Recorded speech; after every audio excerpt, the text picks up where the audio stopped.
华人首富李嘉诚将旗下43个战略港口悉数卖给美国贝莱德集团，这些港口几乎与中国“一带一路”战略完美重叠，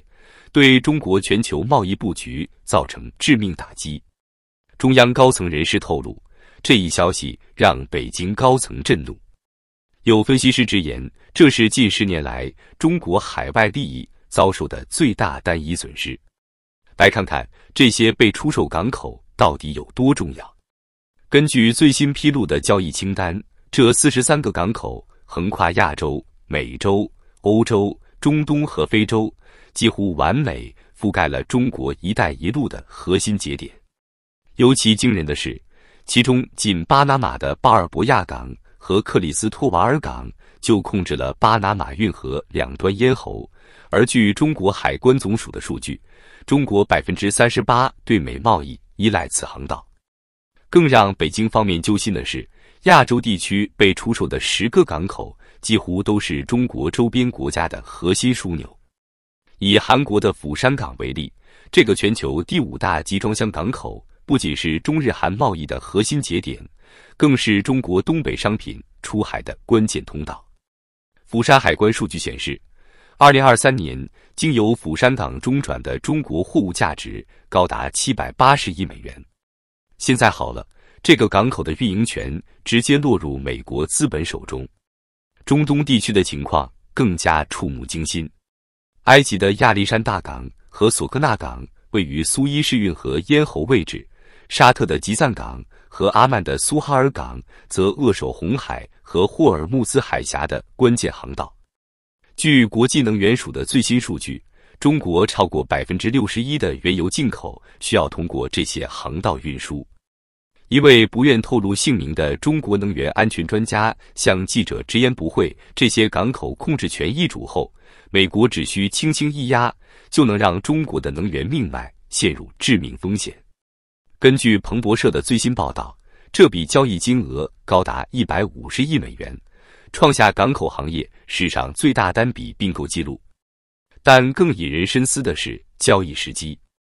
就在美国政府加大对华施压、太平洋贸易格局巨变之际，李嘉诚选择了这一刻切割与中国紧密相关的港口资产。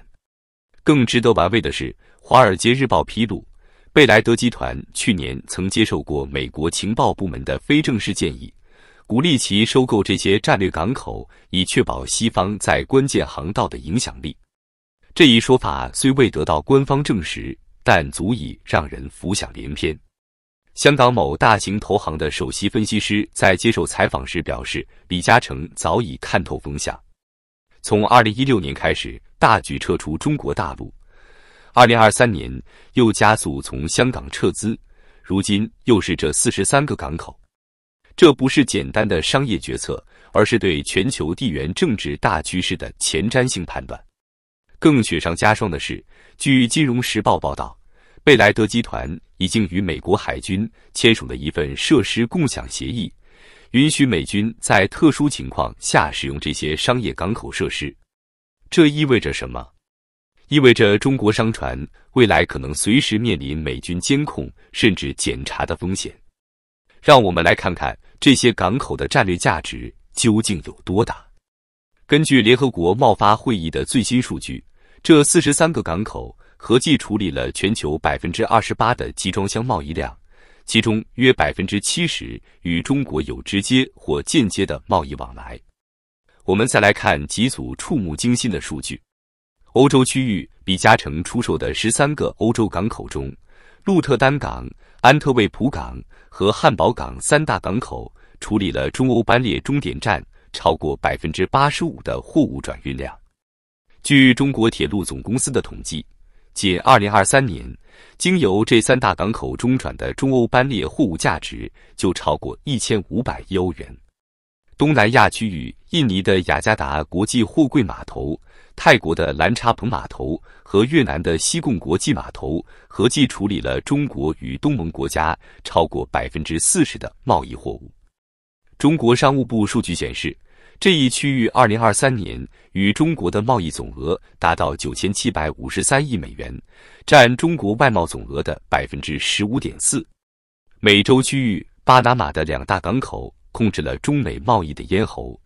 墨西哥的港口则是中国绕过美国关税壁垒的重要中转站。根据美国海关的统计，2023年经由墨西哥中转进入美国的中国商品价值超过870亿美元。更让人心惊的是，就在交易消息公布后的24小时内，香港交易所显示，长江和记实业股价应声下跌超过7%。这还不是最可怕的，上海的一家权威研究机构警告说，李嘉诚这波操作可能引发连锁反应，导致更多香港财团加速海外资产重组，进一步削弱中国在全球贸易网络中的话语权。这场突如其来的港口大地震让北京方面措手不及。据知情人士透露，中央财经委员会已经连夜召开紧急会议，讨论应对之策。根据中国交通运输部的内部评估报告，如果这43个港口全部落入美国资本控制，中国对外贸易可能面临15%至25%的额外成本增加和5%至8%的时间延长。这对于已经面临巨大下行压力的中国经济来说，无疑是雪上加霜。更让人担忧的是，彭博社引述知情人士的话称，美国情报机构可能利用这些港口的数据系统监控中国货物流向，尤其是那些被美国列入出口管制的敏感技术和设备。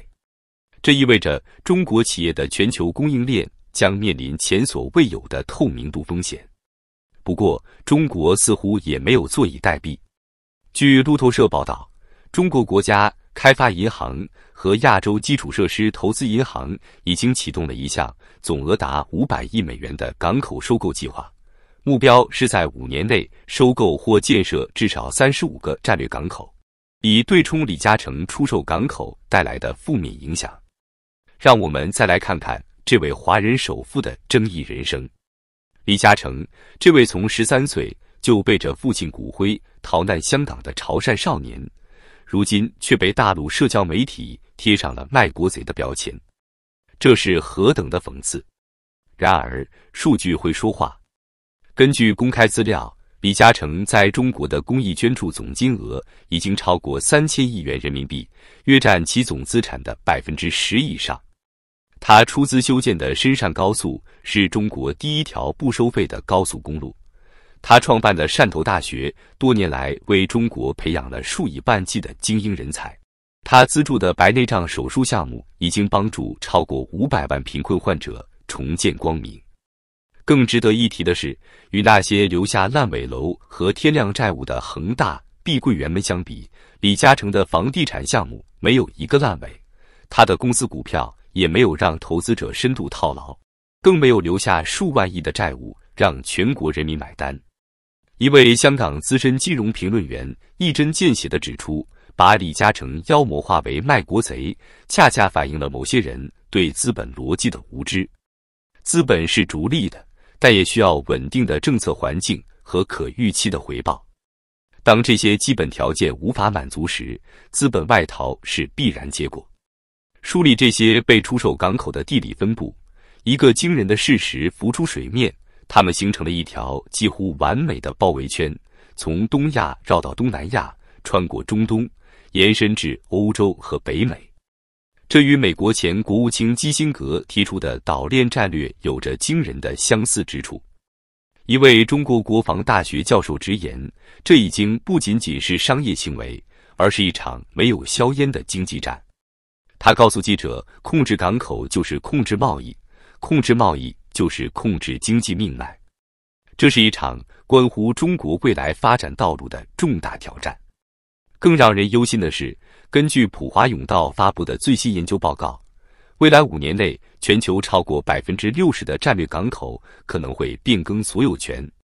而中国企业在这场港口争夺战中面临着前所未有的政治阻力和资金压力。